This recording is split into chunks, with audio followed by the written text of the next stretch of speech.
ಒಂದೇ ರಾತ್ರಿಯಲ್ಲಿ ಈ ದೇವಸ್ಥಾನವನ್ನ ಕಟ್ಟಲಾಗಿದೆ ಅಂದ್ರೆ ನೀವು ನಂಬ್ತೀರಾ?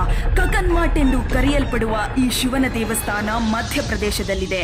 ಯಾವುದೇ ರೀತಿಯ ಸಿಮೆಂಟ್ ಮತ್ತು ಮರಳನ್ನ ಬಳಸದೆ ಬರೀ ದೊಡ್ಡ ದೊಡ್ಡ ಕಲ್ಲುಗಳನ್ನ ಒಂದರ ಮೇಲೊಂದು ಇಟ್ಟು ಜೋಡಿಸಿ ಕಟ್ಟಲಾಗಿದೆ.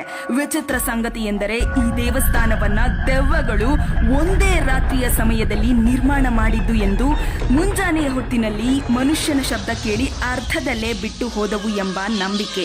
ಆದರೆ ಕೆಲವರ ಪ್ರಕಾರ ಕಚುವಂಶದ ರಾಜ ತನ್ನ ರಾಣಿಗಾಗಿ ಈ ದೇವಸ್ಥಾನವನ್ನ ಕಟ್ಟಿಸಿದ್ದಾನೆ ಅನ್ನೋ ಇತಿಹಾಸ ಕೂಡ ಇದೆ. ಸೋ ವೆಲ್, ನಾನು ನಿಮ್ಮ Sonu. Welcome to my page. ಒಂದೇ ರಾತ್ರಿಯಲ್ಲಿ ಈ ದೇವಸ್ಥಾನವನ್ನ ಕಟ್ಟಲಾಗಿದೆ ಅಂದ್ರೆ ನೀವು ನಂಬ್ತೀರಾ? ಕಕನ್ಮಾಟ್ ಎಂದು ಕರೆಯಲ್ಪಡುವ ಈ ಶಿವನ ದೇವಸ್ಥಾನ ಮಧ್ಯಪ್ರದೇಶದಲ್ಲಿದೆ. ಯಾವುದೇ ರೀತಿಯ ಸಿಮೆಂಟ್ ಮತ್ತು ಮರಳನ್ನ ಬಳಸದೆ ಬರೀ ದೊಡ್ಡ ದೊಡ್ಡ ಕಲ್ಲುಗಳನ್ನ ಒಂದರ ಮೇಲೊಂದು ಇಟ್ಟು ಜೋಡಿಸಿ ಕಟ್ಟಲಾಗಿದೆ.